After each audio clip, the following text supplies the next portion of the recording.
عمران خان صاحب سے کیمرہ لے جائیے جی جلدی سے ان کی طرف. السلام علیکم خان صاحب. 2005 کا میں آپ کا ورکر ہوں اور کوشچن کرنے سے پہلے میں دو چیزیں کہنا چاہوں گا آپ کو کہ اس بار آپ نے تو کنفرم ہے تھرڈ میجورٹی کے ساتھ انشاءاللہ آپ نے گورنمنٹ میں آنا ہے. پہلی بات یہ ہے کہ آپ نے کمپرومائز نہیں کرنا ان کے ساتھ. دوسری بات یہ ہے کہ میں آپ کے ساتھ ہاتھ جوڑ کے کہتا ہوں کہ کسی کی ایکسٹینشن نہیں کرنی. دو باتیں یہ ہے. اور کوشچن میرا یہ ہے کہ ابھی یعنی کہ جس طرح کی بے روزگاری بڑھ گئی ہے نا, 40% ایجوکیٹڈ جنریشن پاکستان چھوڑ کے چلی گئی ہے. تو اب جب آئیں گے آپ اقتدار میں, پرائم منسٹر بنیں گے, تو کون سے آپ اقدامات کریں گے تاکہ جو ہماری جنریشن پڑھی لکھی ہے وہ یہیں پہ رہ کے پاکستان کو یعنی کہ خدمات سر انجام دے. اور دوسرا یہ ہے کہ جو آپ پرائم منسٹر بننے سے پہلے اپوزیشن میں تھے, آپ کے ساتھ جس طرح کے یعنی کہ آپ کو تکلیف دی گئی, اس کے بعد آپ پرائم منسٹر بنے, اس کے بعد جب اب بھی یعنی کہ ایک سال ریسنٹ ہوا ہے جو آپ کے یعنی کہ آپ کے خلاف کر رہے ہیں اقدامات, آپ کے یعنی کہ ایون آپ کی جان کے پیچھے پڑے ہوئے ہیں یہ نااہل لوگ. تو اس حوالے سے مجھے کینڈلی بتا دیجیے گا کہ آپ اسپیشلی نوجوانوں کے حوالے سے کہ آپ کیا آئی ٹی کے حوالے سے کیا پروگریس کریں گے تاکہ پاکستان اپنے پاؤں پہ کھڑا ہو سکے. دیکھیں,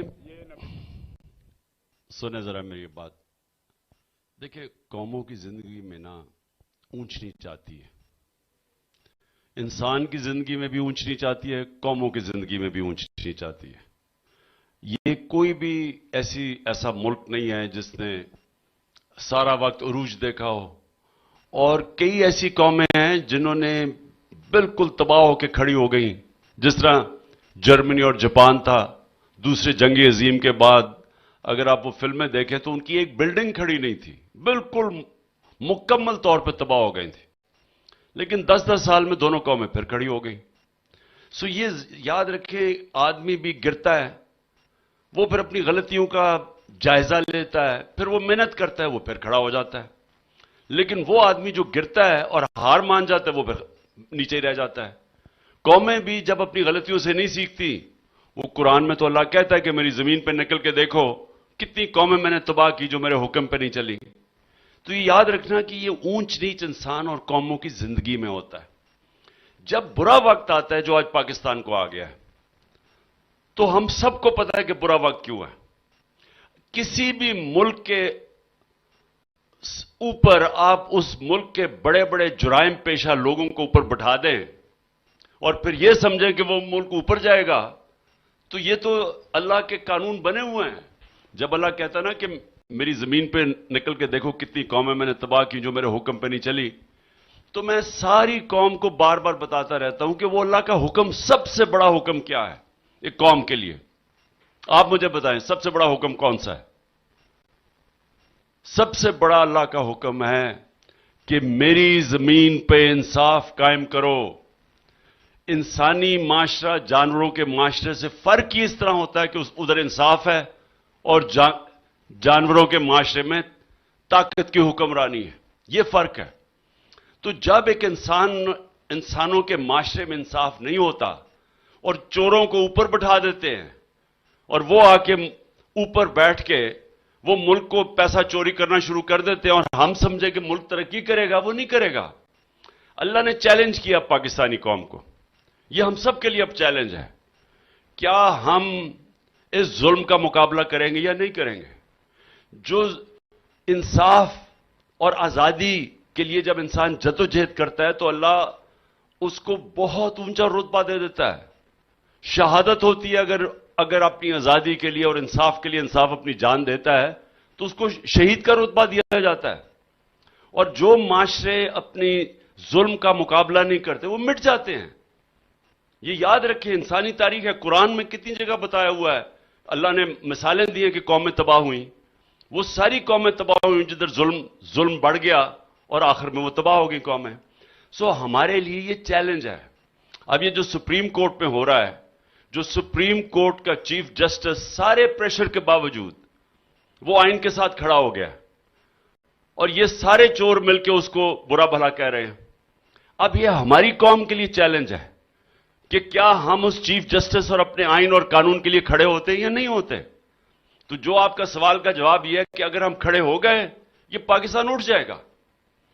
اور اگر نہ کھڑے ہوئے تو وہ پھر جو تقدیر کا کاتب ہے, اس نے جب سے دنیا بنائی ہے اس کا فرمان ہے کہ جو قومیں جی بولیں سر یہ اپنے خوف کے بت کو توڑ دیں.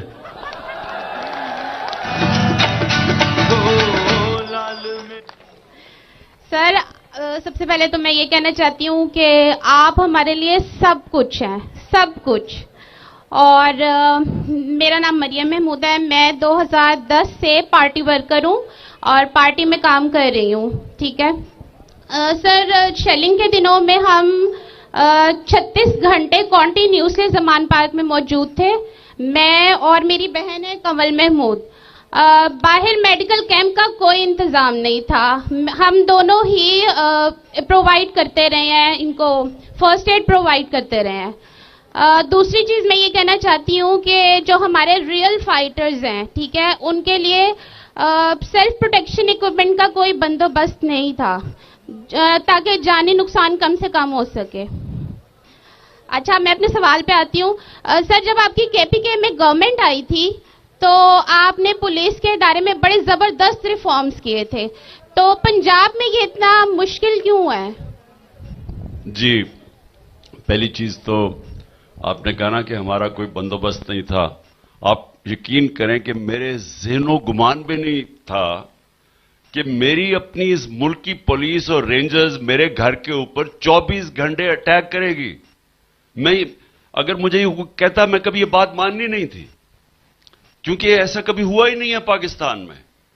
یعنی ایک بہانہ تھا کہ جی ہم نے آپ کو عدالت میں لے کے جانا ہے, تو جب میں نے ان کو شیورٹی بانڈ دے دیا تھا کہ میں عدالت میں ویسے ہی جا رہا ہوں, تو وہ قانون کے مطابق اریسٹ کر ہی نہیں سکتے تھے. لیکن پلان کچھ اور تھا. یہاں ایسے لوگ بیٹھے ہوئے ہیں جنہوں نے پہلے میرے اوپر قتل کرنے کی کوشش کی, اللہ نے بچا لیا وزیر آباد میں. وہ لوگ اس وقت اقتدار میں بیٹھے ہیں اور ان سب کو خوف ہے کہ کہیں الیکشن ہوا, یہ جیت گیا تو ان کا احتساب ہوگا. تو انہوں نے پھر کوشش کی. یہ جو انہوں نے کیا ہے, یہ کبھی کسی, آپ نے سنا ہے کہ پاکستان میں کبھی کسی گھر کے اوپر اس طرح حملہ کیا گیا ہے؟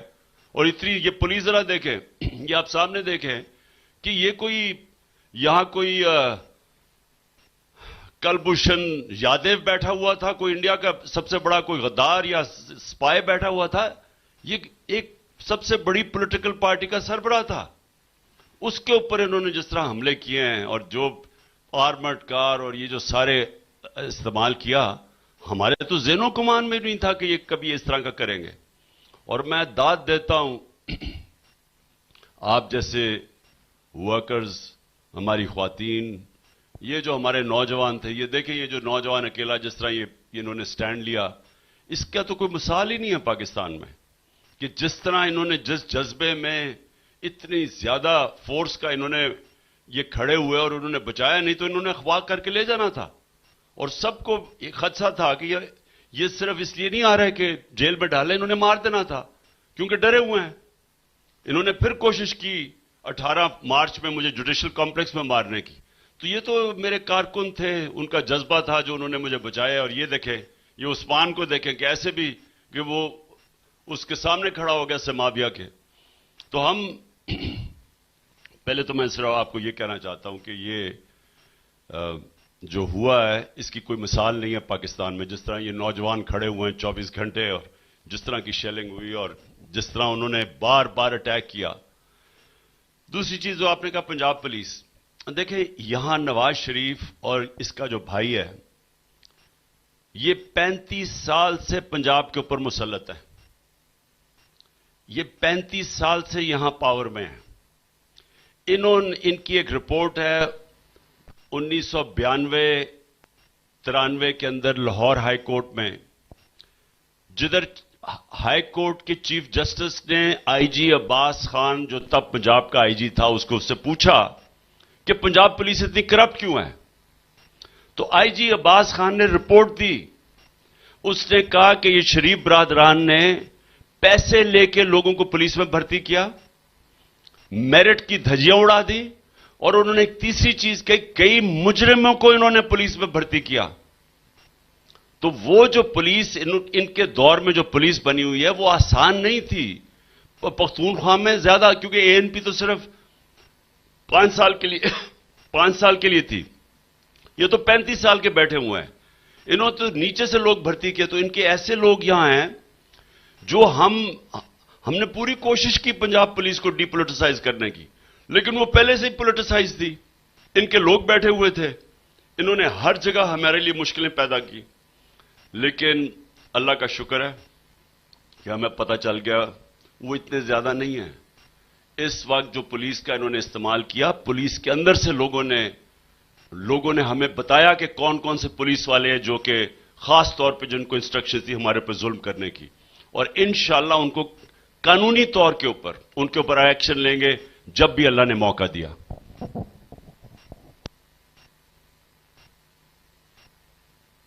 آتے ہیں جی، لے جائیے کیمرہ ان پہ. اور جی بھائی، آپ نے کیا بات کرنی ہے؟ جی. سمر عباس. اعوذ باللہ من الشیطان الرجیم، بسم اللہ الرحمن الرحیم، نصر من اللہ الفتح قریب. انشاءاللہ قرآن کہتا ہے کہ سچے مسلمان کا فتح مقدر ہے.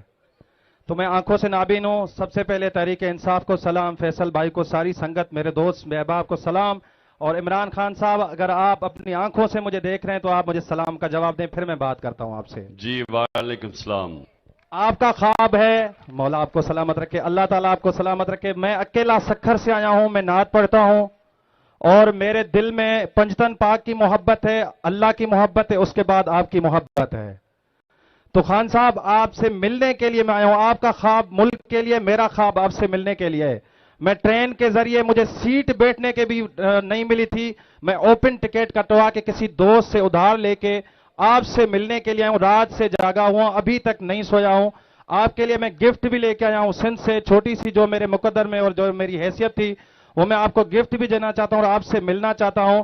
اگر میں ایسے گیا تو جو سندھ میں آپ کے مخالف ہیں اور جس کے مخالفوں کے بیچ میں میں رہتا ہوں، وہ مجھے کہیں گے کہ آپ ملنے گئے تھے، آپ کو تحریک انصاف والوں نے عمران خان کے ساتھ ملنے بھی نہیں دیا گیا. تو میں سکھر سے آیا ہوں، میرا خواب آپ سے ملنے کے لیے ہے. اللہ تعالیٰ آپ کو سلامت رکھے.